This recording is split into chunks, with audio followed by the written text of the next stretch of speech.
সুন্দরবনের মধুকে ভারত নিজেদের ভৌগোলিক নির্দেশক জিআই পণ্যের স্বীকৃতি দেয়ায় প্রশ্ন উঠেছে পেটেন্ট শিল্প নকশা ও ট্রেডমার্কস অধিদপ্তর ডিপিডিটির সক্ষমতা নিয়ে।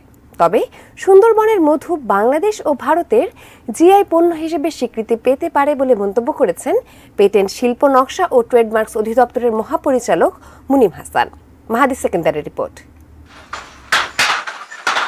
বছরের শুরুর দিকে ভারত সরকার টাঙ্গাইল শাড়িকে ভৌগোলিক নির্দেশক পণ্য জিআই হিসেবে স্বীকৃতি দিলে আলোচনায় আসে জিআই স্বীকৃতির বিষয়টি।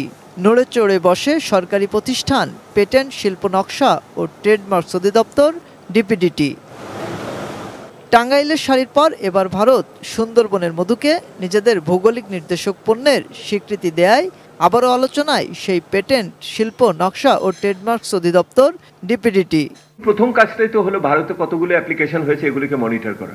সম্প্রতি এক অনুষ্ঠানে ডক্টর দেবপ্রিয় ভট্টাচার্য উল্লেখ করেন 2017 সালে আবেদন করা হলেও দায়িত্বশীলদের অবহেলায় বাংলাদেশ সুন্দরবনের মধুকে জিআই পণ্যের স্বীকৃতি দিতে পারেনি। 7 অগস্ট 2017 সালে বাগেরহাটের ডিসি সুন্দরবনের মধুকে ভৌগোলিক নির্দেশক পণ্য করার জন্য আবেদন পাঠিয়েছে ঢাকায়। 7 বছর হয়ে গেছে।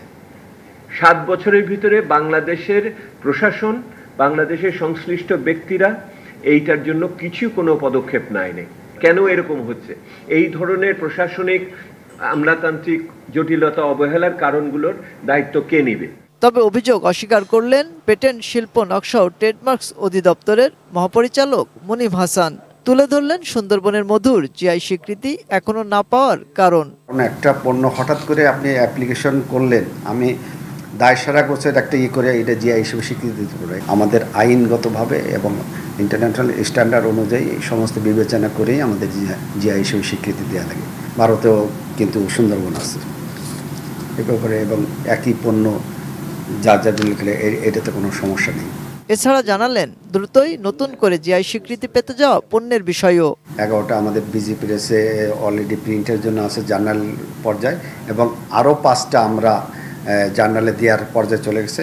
আগামী 1-2 দিনের মধ্যে এটা চলে যাবে।